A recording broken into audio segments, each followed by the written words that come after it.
Hey, welcome back to Off Centre. Today we're going to do a very quick rundown on what happened the night before last, which was a set of US strikes against terror positions in northern Nigeria. We'll be looking at the impacts of this on the geopolitical scale, we're looking at the impacts of this on us in the UK, as well as why it's been done and if it's a wise decision for the Trump administration to take. We'll get into it now. So for those of you who aren't aware, the night before last there was a set of US strikes on Christmas Day against basically ISIS terror positions in northern Nigeria. Now it's in a place called the Sokoto province, which if you think of Nigeria as roughly a square shape, would be in the sort of top left-hand side of the country, very roughly. And this group has been establishing a foothold in Nigeria for, well, I would say the last 2 or 3 years, give or take. And what they've been doing is they have been trying to grow their influence in that area. And these people, these terrorists, are wicked to the core. They are ISIS terrorists. They are Islamist extremists. But that's not to say they don't go out attacking Muslims. They kidnap Christians, they attack Christians, they kill Christians. But it's not just Christians, they go after Muslims who don't agree with them as well.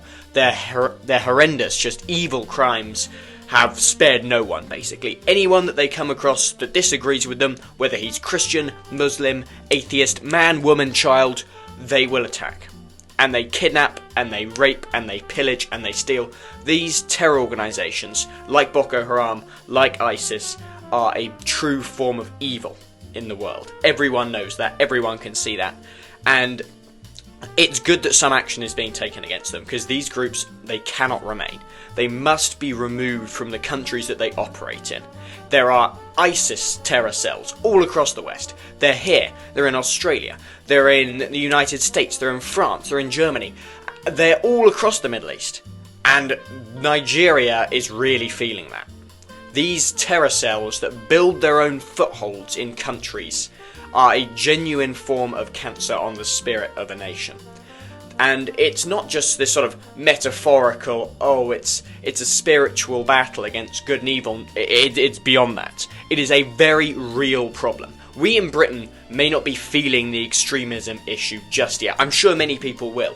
There are all sorts of different issues that we have with extremism in the UK, especially Islamist extremism. Just a couple of days ago, 2 very wicked, evil men were plotting a radical Islamist terror attack against Jews. And not only did they say they were targeting Jews, they said any Christians that they kill on the side would also be great according to them. That is evil. That is wickedness that must be destroyed. Such evil must be removed from society. These people, depending on their nationality status, should either be deported or imprisoned. But what is for certain is they should never be on the streets of Britain or any country ever again, for that matter. They must be locked up forever. Such evil cannot be allowed to take a foothold in our society. Absolutely not. But regardless of how we view the sort of general situation of extremism and terror in the West, it is undoubtedly 100 times worse in Nigeria. There are massive Boko Haram, ISIS terror cells operating just indiscriminately, kidnapping and slaughtering and maiming civilians. The most unimaginable acts of wickedness that you could hardly even conceive of are perpetrated by these groups. And back in the day, I want to preface this by saying that there will be some people now saying, oh, Donald Trump should be all peace and love, man. That's all slop. Just ignore that. Drown that out. Forget that. There is real, tangible evil in the world. And these groups are explicitly targeting Christians. That is part of the aim of these terrorist organizations. They are going for Christians. They're going for anyone who doesn't believe with them, especially Christians. And back in the day, this would have been the kind of thing Britain would have dealt with. When we came across terrorism, whether it was in the Levant or Jordan or what is now Israel, but used to be the British Mandate for Palestine, we would have stamped out that evil. We would have fought that evil. If we saw wickedness taking place in another nation, that would have been the thing Britain used to resolve. When there were massive terror attacks, or attacks on British troops, or outdated, wicked cultural practices taking place in other countries that were overtly heinous, Britain tackled that. That's what we used to do in the Empire days.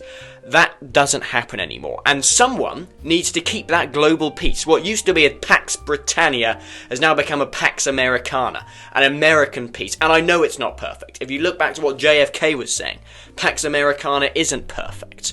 Wouldn't it be great if we could all just get along? That was JFK's vision. That's what part of the Peace Corps was about. He was trying to get everyone to get along. Wouldn't that be great? But I'm afraid in the modern world, with so much division and so much warfare and tension and inter-ethnic and inter-religious conflict, we simply can't achieve that.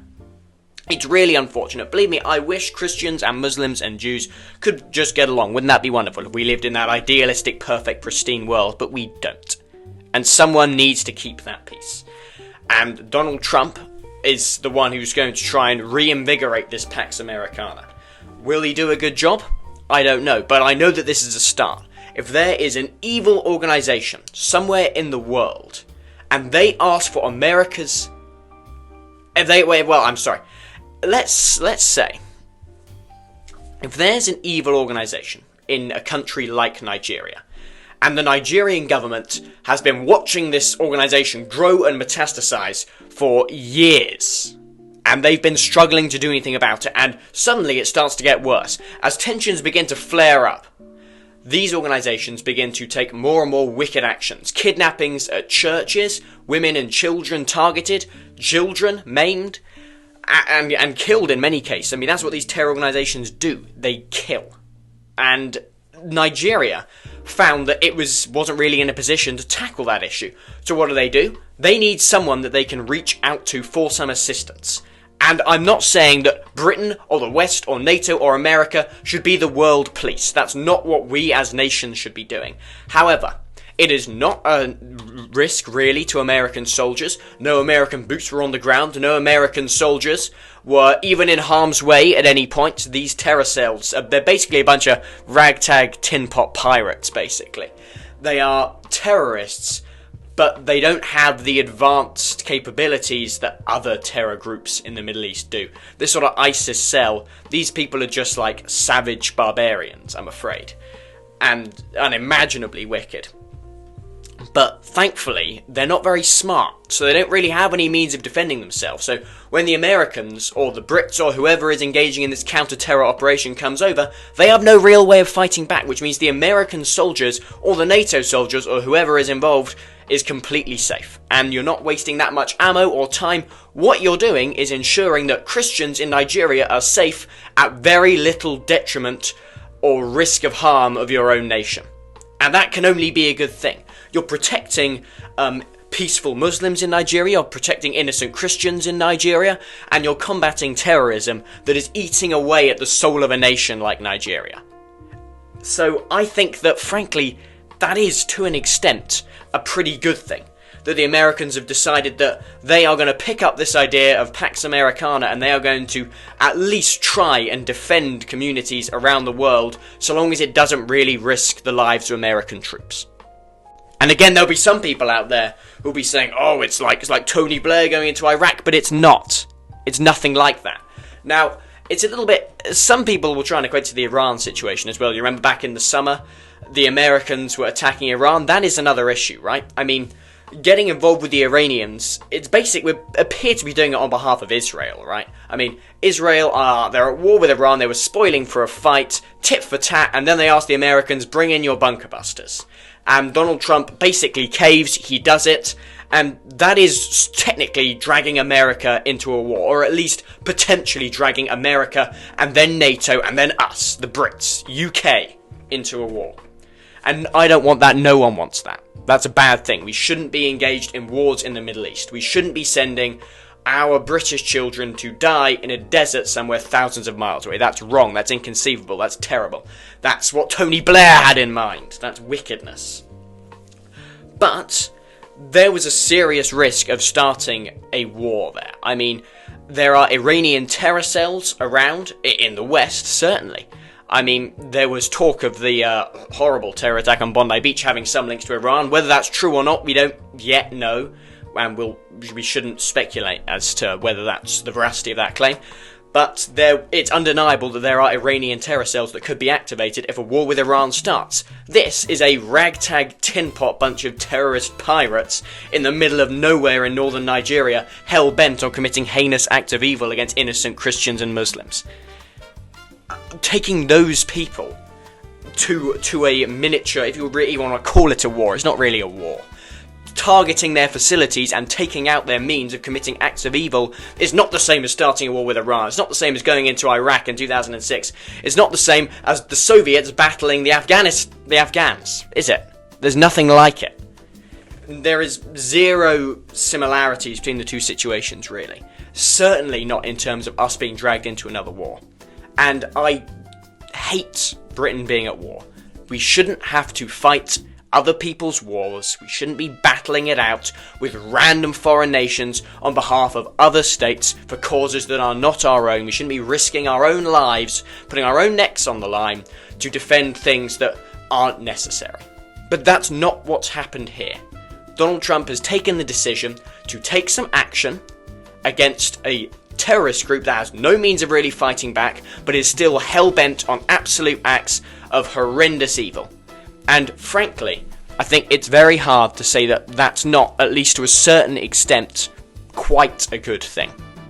What do you think? Do you agree? Are we right to say that we should be targeting terrorists around the world? Or is any Western nation getting involved with a non-Western conflict a bad thing? Should we be taking steps to defend peaceful Muslims and innocent Christians in Nigeria? Or should we be leaving the Nigerians to their own devices? What do you think? Tell us in the comments. But until the next bit of news, goodbye.